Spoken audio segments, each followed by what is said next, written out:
May handaan ba? O pwede naman wala. Ganitong panghimagas naman, konti lang ang kailangan, easy pa at madami na ang magawa. Madami na rin ang pwedeng kumain. Madali lang rin to. Crushed grahams, melted butter, cream cheese, creme densada, white and flavored na gulaman, asukal, at gagamit rin ako ng tubig. Tabi lang muna lahat sa bowl, 200 grams na crushed grahams, 1/2 cup na melted butter or margarine. Paghaluin, dapat yung halong-halo, yung ganito bahala ka na sa lalagyan mo. Pwede rin ganito para sa puto or cupcake molder na mismo. Basta bahala ka na, pwede rin container.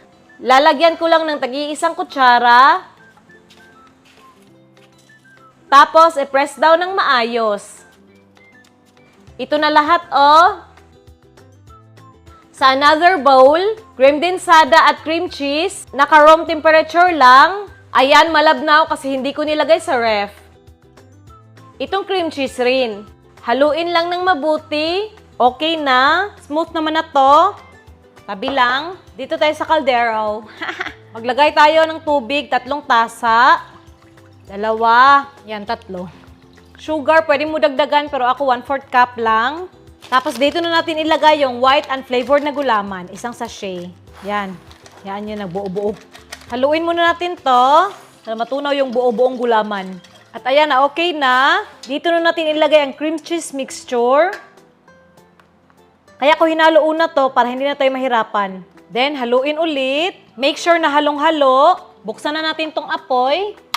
Tapos, haluin natin paminsan-minsan hanggang kumulo. Ito, nakumukulo na. Patayin na natin yung apoy. Para mas madali, ilipat ko lang sa pitsil. Natapon pa, Kunti lang naman. Habang mainit pa to, isalang na natin dito. Hanggang sa magkasya lang, guys. Dami pa Yan. Ito na lahat ang nagawa ko, Sobrang dami. Mainit pa naman na to, hayaan lang muna natin lumamig dito.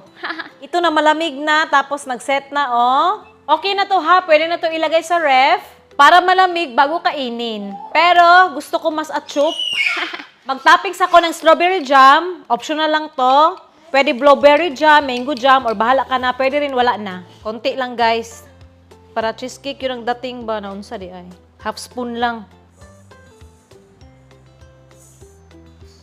Again, yung toppings is optional lang ha. Ito, extra lang naman to, hindi ko nalalagyan. Actually, pwede na to kainin, pero ipapasok ko sa ref para mas masarap. Malamig kainin. Saglit ko lang pinasok sa ref, mga wala pang 1 oras. Tanggalin na natin, Yan, Lipat sa tray lahat. Ayan, na-unmold ko na lahat. At subukan na natin,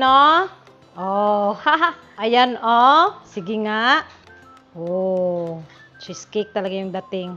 Yan yung itsura. Pwede mo kagatin, pero kukutsarahin natin. Yan. Kain. Cheesecake talaga yung dating, no? Sarap.